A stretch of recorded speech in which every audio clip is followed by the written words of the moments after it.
अस्सलाम वालेकुम वरहमतुल्लाह। नाज़रीन ग्रामी, आप देख रहे हैं यूट्यूब चैनल एवरग्रीन नॉलेज और मैं हूं डॉक्टर आबिद नवाज़।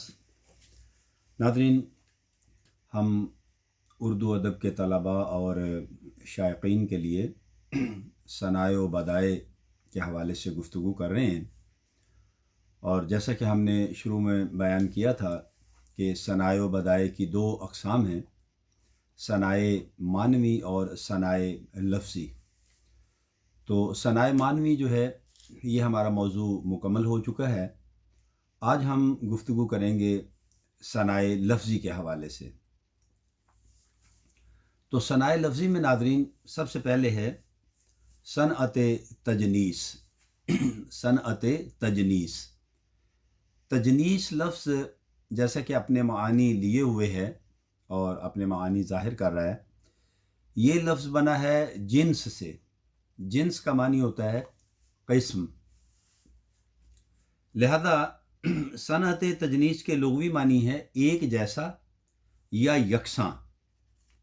और ये सनाए लफ्ज़ी की एक क़िस्म है जिससे मुराद है कि कलाम में ऐसे अल्फाज का लाना जो बज़ाहिर एक जैसे हों लेकिन मानी के एतबार से मुख्तलिफ हों।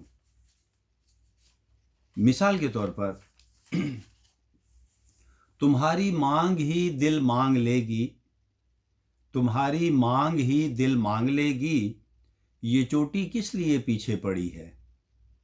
अब इस शेर के पहले मिसरे में देखिए, दो लफ्ज़ हैं, तुम्हारी मांग ही दिल मांग लेगी। दो बार एक लफ्ज़ आया है लेकिन दोनों जगहों पर इस लफ्ज़ के मानी बिल्कुल मुख्तलिफ हैं। पहला जो मानी है इसका, तुम्हारी मांग, मांग से मुराद होता है सर के बालों को इस तरह से तकसीम करना, जो कंघी करते वक्त सर के बालों को दो हिस्सों में तकसीम करके बना लेते हैं। तो वो जो दरमियान में लकीर बनती है सर के दरमियान में बालों को तकसीम करने की वजह से, उसे मांग कहते हैं, जिसे पंजाबी में हम चीर कहते हैं, चीर निकालना।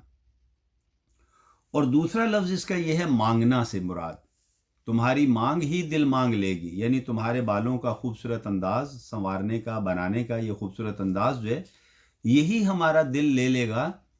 और तुम्हारी जो ये चोटी किस लिए पीछे पड़ी है, यानी तुम्हारी चोटी के तो क्या ही कहने, मांग ही इतनी ज़बरदस्त है कि वहीं पर यानी महबूब के कदमों में मुहिब ने अपना दिल जो है वो डाल दिया है।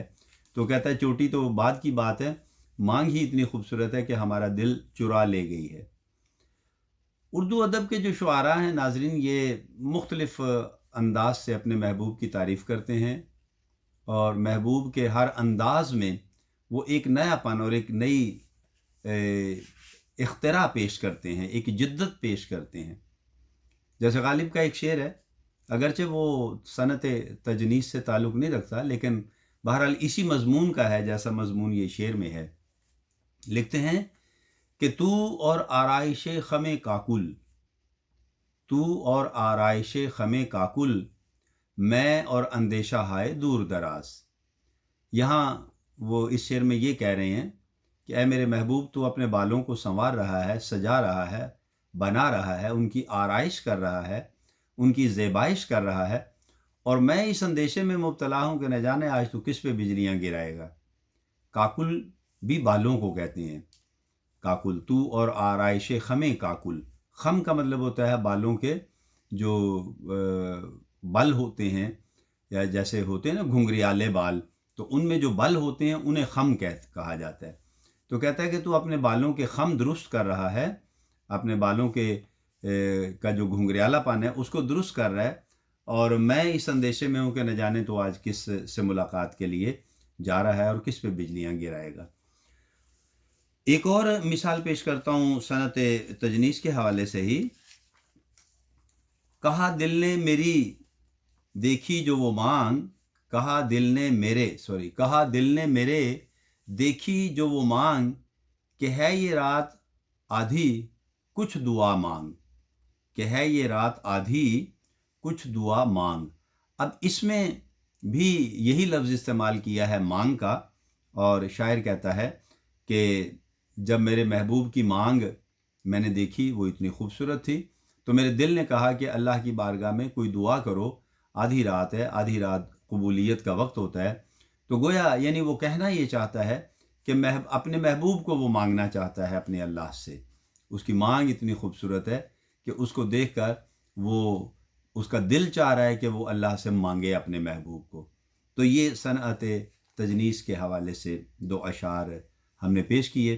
امید ہے کہ آپ کو سمجھ آ گئی ہوگی کہ صنعت تجنیس سے کیا مراد ہے. ناظرین، صنعت تجنیس جو ہے اس کی اقسام جو ہیں، کچھ اقسام ہیں. تو ایک تو ہے تجنیس تام. تجنیس تام، تام کا لفظی معنی ہوتا ہے ناظرین مکمل ہونا. تو شعر میں 2 ایسے الفاظ کا آنا جو تعداد، ترتیب، حرکت اور سکون میں بالکل ایک جیسے ہوں، یکساں ہوں. جیسے اوپر کے شعر میں لفظ مانگ آیا ہے تو یہ ہر لحاظ سے یہ لفظ جو ہے یعنی اس کی تعداد، ترتیب، حرکت اور سکون وغیرہ سب ایک سا ہے، لہٰذا یہ تجنیس تام کہلائے گا.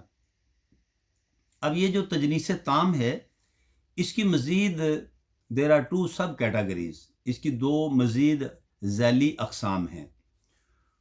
پہلی ہے تجنیس تام مماثل. تجنیس تام مماثل ناظرین قواعد کے اعتبار سے، یعنی اردو زبان و ادب کے اصول و ضوابط اور جو قواعد ہیں، قواعد و قوانین، ان کے اعتبار سے دونوں الفاظ یکساں یعنی ایک جیسے ہوں مراد ہے کہ اسم، فعل یا حرف ہوں تو ایسے مثال کو تجنیس تام مماثل کہا جاتا ہے. مماثل کا لفظی معنی ہوتا ہے ملنا، مشابہت رکھنا، ایک جیسا ہونا، سملیرٹی ہونا. اور دوسری قسم ہے تجنیس تام مستوفی. تجنیس تام مستوفی ناظرین دونوں الفاظ میں یکسانیت نہ ہو، یعنی ایک اسم ہو تو دوسرا فعل. جیسا کہ اوپر کے شعر میں جو ابھی ہم نے بیان کیا تھا، پہلا مانگ اسم ہے اور دوسرا مانگ فعل ہے. یعنی دوبارہ سن لیجئے یہ شعر، کہا دل نے میرے دیکھی جو وہ مانگ. اب یہاں مانگ جو لفظ ہے یہ اسم ہے کہ ہے یہ رات آدھی کچھ دعا مانگ، اور اس دوسرے مصرے میں یہ جو لفظ مانگ آیا ہے یہ فعل ہے. لہذا پہلے مصرے میں لفظ مانگ جو ہے وہ اسم ہے اور دوسرے مصرے میں جو لفظ مانگ ہے یہ فعل ہے. لہذا یہ تجنیس تام مستوفی کی مثال ہے. تو ناظرین اس کے ساتھ ہی ہم اپنا لیکچر جو ہے اختتام پذیر کرتے ہیں. امید کرتے ہیں کہ آج کے لیکچر سے بھی آپ نے ضرور کچھ نہ کچھ سیکھا ہوگا اور آپ ہماری اس ویڈیو کو لائک کریں گے، شیئر کریں گے، چینل کو سبسکرائب کریں گے اور ہماری ویڈیوز کے بارے میں اپنی قیمتی رائے سے آگاہ کریں گے. تو ناظرین اس کے ساتھ ہی اجازت چاہتے ہیں. اگر حیات و صحت نے مہلت دی تو آئندہ ویڈیو کے ساتھ بہت جلد آپ کی خدمت میں پھر حاضر ہونے کی کوشش کریں گے. تب تک اپنا اور اپنے پیاروں کا بہت خیال رکھیے گا. اللہ ہم سب کا حامی و ناصر ہو. فی امان اللہ.